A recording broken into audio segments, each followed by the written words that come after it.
So, this is a walkthrough analysis of Chapter 1 of Book 2 of Art Spiegelman's The Complete Mouse. Chapter is Mauschwitz. Now, if we look at the text, okay, the first section that we have here is a notepad showing Spiegelman's various attempts at depicting his wife, Francois.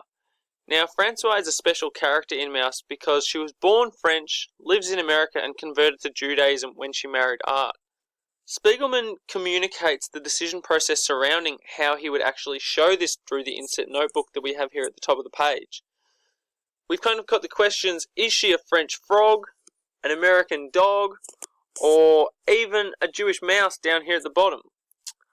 One of the ways we can interpret this section is in reference to the wider anthropomorphic metaphor, or humans being represented by animals, that we see throughout Mouse.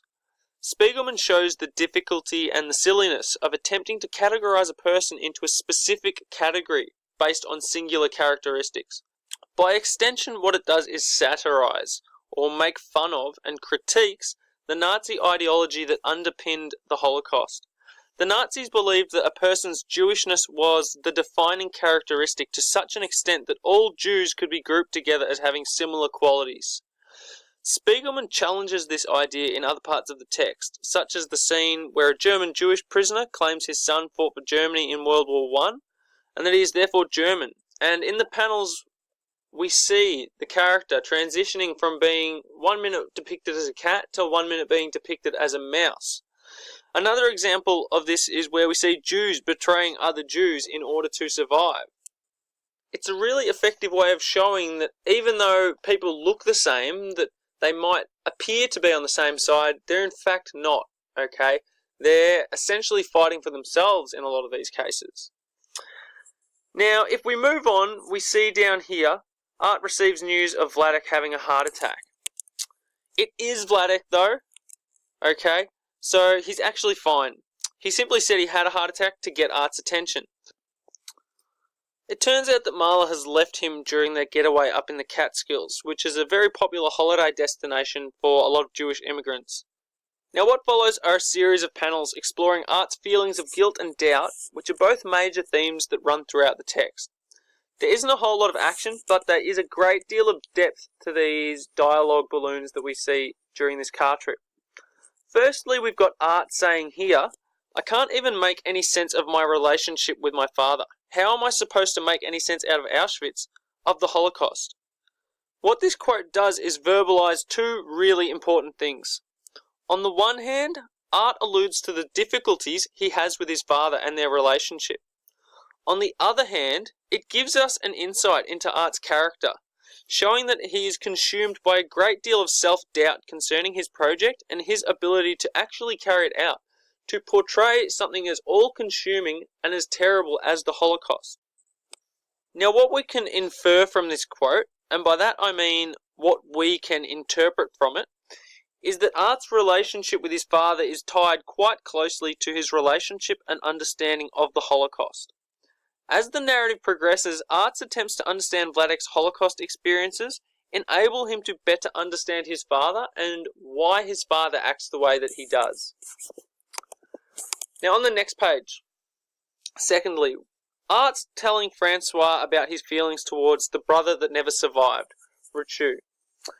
He describes Richu as a ghost brother who is immortalized and cemented in time by the photograph hung at home up on the wall. One could say that Art feels a sense of guilt that he survived, that he lives, whilst his brother has not. Art says that this ideal kid, this ideal brother, would surely have become a doctor and married a Jew, calling him a creep along the way. Essentially, Art feels like Richu would have been the perfect child that Art never was and never can live up to. Thirdly, Art gives us some insight into his feelings and his concerns about reconstructing the Holocaust. He says, I feel so inadequate trying to reconstruct a reality that was worse than my darkest dreams. We, the readers, must ask whether he is in fact reconstructing the Holocaust at this point. Is he rebuilding it or interpreting it, or making his own meaning out of it? One could argue that reconstruction requires you to have most of the original building blocks, but Art lacks a lot of these things. He's working off his father's memories. He's working off secondary sources, a lot of historical sources. He has no first-hand experience to draw from. As we see in a later scene where Vladek does not recall the orchestra at the Auschwitz gate, Art is rebuilding an image of the past using the fragments of Vladek's memories. My personal interpretation would be that ultimately Art cannot reconstruct the past because he doesn't have all the pieces to do so. This thing that Spiegelman does end up creating, Maus itself, the graphic novel that we read in class, at the end of the day, it's not a reconstruction. It's a representation of something that happened in the past. Art even alludes to this when he says, reality is too complex for comics. So much has to be left out and distorted. And that is one of the issues that we see with texts like Maus. You simply cannot include everything that happened in the past. Anything that you create is going to be an interpretation of it. It can never be a full reconstruction. Now, once in the Catskills, we see a number of examples illustrating the incompatibility of Art and his father. Earlier we saw the phone call. Now we see Vladek's insistence on Art and Francois staying for the summer. We see Vladek waking them up early. His miserliness over the coffee. His miserliness again over the matches and complaining about using the wooden ones when there's paper ones available. We also see Art go outside. He's had enough of Vladek. He needs a break. He runs into Vladek's neighbours, the Casks, and they inform Art that they'd seen Vladek and Marla at the shops recently, and that Vladek had even refused to pay for Marla's personal products. Despite all this, however, we can see something of Art's growing maturity in his relationship with his father in this quote here. He realises that the Holocaust has whacked up a lot of people in a variety of different ways, and he can recognise that his father has been deeply affected by these experiences of the Holocaust. Now at this point, let's look at two examples of how you might incorporate this kind of information into a text response paragraph. Now at the top here, we have a pretty basic paragraph. You'll need to pause it to read it in full. The various teal parts of the paragraph are highlighted. Hopefully it makes sense. Now one of the weaknesses of this paragraph is the way it ends with this scene. It only really discusses what's happening here. It doesn't make any connections to other parts of the text. A stronger interpretation would use it as a starting point, jumping off to connect with those other aspects that we might talk about. The example here below, again you'll need a pause to read, uses the comparison to Anya as a starting point for discussing not only Art and Vladek's relationship, but also Vladek and Anya's. Take note how the section in bold suggests what the scene might mean in relation to other parts of the novel. Now, returning to the chapter. Brutality at Auschwitz.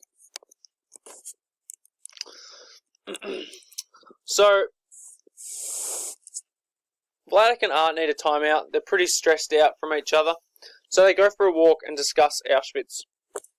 In these panels here, Spiegelman shows quite graphically how the Nazis sought to dehumanize Jewish prisoners imprisoned at the camp. They were stripped naked of possessions and body parts such as hair and gold fillings. They were deprived of their privacy by being forced to shower naked together. Beaten and stripped of their names and tattooed with a number, and later on we even see them packed together sleeping like animals in barns. What these panels do is truly serve to illustrate the violent dehumanization process that took place in the camps. We see the Jewish prisoners being treated like absolute animals here. This chapter has two very interesting character pairings. Firstly, there are the two Polish characters Vladek encounters. A priest here, and a capo over to the next page. Now keep in mind that both these characters are portrayed as pigs. They're both Polish. So based on appearances, they look the same. But we see in this chapter that their actions and their personalities and the way that they deal with life in the camps differ markedly. Vladek, initially scared and tired, is comforted. by the educated and compassionate priest. The priest reads Vladek's tattoo, suggesting that number 17 is a good omen, that number 13 is the age a Jewish boy becomes a man, and that number 18 is the Hebrew number of life. Vladek interprets these as good signs, and we, the reader, can interpret them as well. Number 17, in my mind, suggests that Vladek will survive the war. Number 13 suggests that the experience will cause him to mature. And number 18 might foreshadow the idea that life will survive despite all the death we see in Auschwitz and throughout the text. Now, it's really important that you take note of the fact that the priest ignores part of that tattooed number. This could suggest that people pick and choose the meaning we find in life, ignoring that which doesn't quite fit in with what we're thinking at the time. We can compare this priest as well to the capo, who is violent and cruel and arbitrary. Look at the way how he treats the prisoners here, commanding them to stand up, to lie down, stand up faster, lie down. This is hardly the compassionate kind of personality that we see with the priest in the previous panels. The comparison serves as really good evidence in support of the idea that a person's outward features do not predict the personality that's within. Now, another character pairing that's really important in this chapter is Vladek and Mandelbaum. Now, throughout this chapter, Mandelbaum's described as a bit of a mess. He doesn't have his shoes, they're mismatched, his clothes are too big, his belt's made of string, he's even lost his spoon.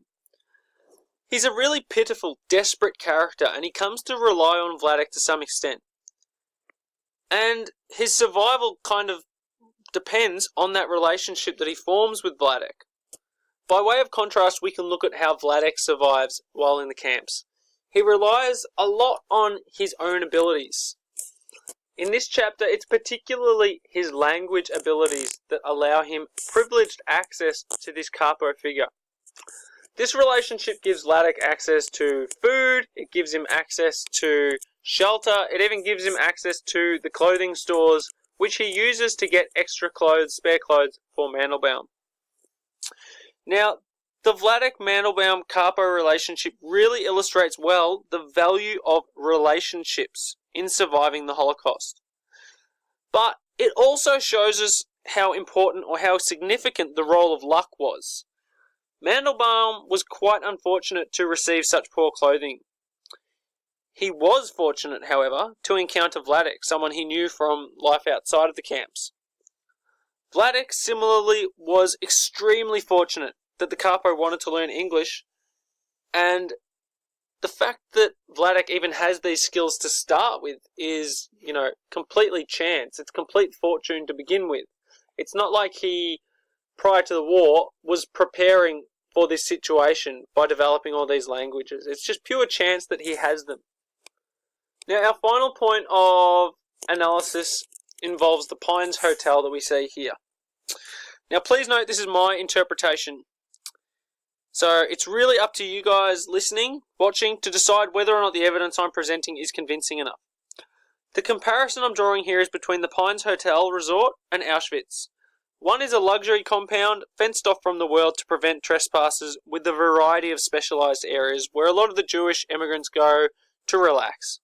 The other, Auschwitz, is a death camp, fenced off from the world to prevent prisoners escaping, with a variety of, again, specialised areas for very different purposes. Now, at one point on the last page, Vladek refers to a downstairs gym area with a steam room and a whirlpool, which in my mind is reminiscent of the underground gas chambers we later see in the novel. The final panel shows members of the Jewish survivor community at bingo, lining up, listening for their numbers to be read out in a way that is eerily similar to the earlier scenes at Auschwitz. I hope all of that was enlightening. I hope it's useful. Please feel free to give me some feedback, shoot me some comments or some emails. Cheers!